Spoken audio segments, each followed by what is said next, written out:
Hello, everyone. Today we are diving into a specific but crucial part of the Canadian retirement landscape, the locked-in retirement account, commonly known as a LIRA. If you have ever left an employer where you had a pension plan, you likely encountered this term. Over the next 10 minutes, we'll break down what it is, how it works, and why it is different from your standard RSP.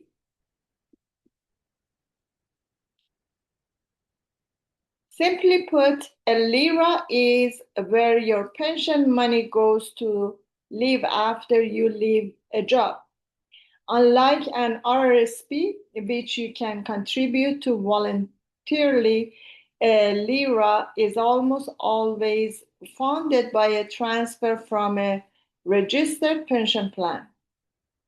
The locked-in part of the name is the most important feature.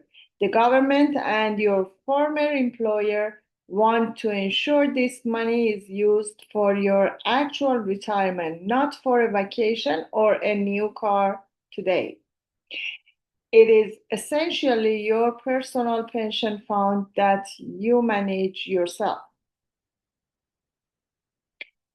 In this slide, we compare the RSP with the LIRA. It's easy to confuse a LIRA with an RSP because they are both tax deferred. However, there are three major differences. First, you generally cannot add new money to a LIRA. It is a holding tank for existing pension funds. Second, while you can technically withdraw from an RSP at any time if you pay the tax, you cannot touch LIRA funds until you reach a certain age, usually 55. Finally, the rules governing your LIRA depend on where you work. Some follow federal rules while others follow the laws of the province where the pension was earned. Just because the funds are locked doesn't mean they are stagnant. You have the same investment flexibility in a LIRA as you do in an RSP. You can choose to be conservative with GICs or aggressive with stocks and ETFs.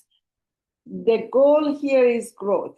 Because it's tax deferred, every dollar of interest or capital gains stays in the account to compound over time. Another hidden benefit is that LIRAs often enjoy high levels of creditor protection under pension law. Now, are there exceptions to the locked-in rule? Yes, but they are strict. Most provinces allow for a small balance unlocking. If the account is worth less than a certain percentage of the year's maximum pensionable earnings, you may be able to take it out. There are also provision for extreme financial hardship or if you become a non-resident of Canada for tax purposes. It is important to consult your financial institution as the paperwork for these exceptions is quite specific. What happens when you actually retire?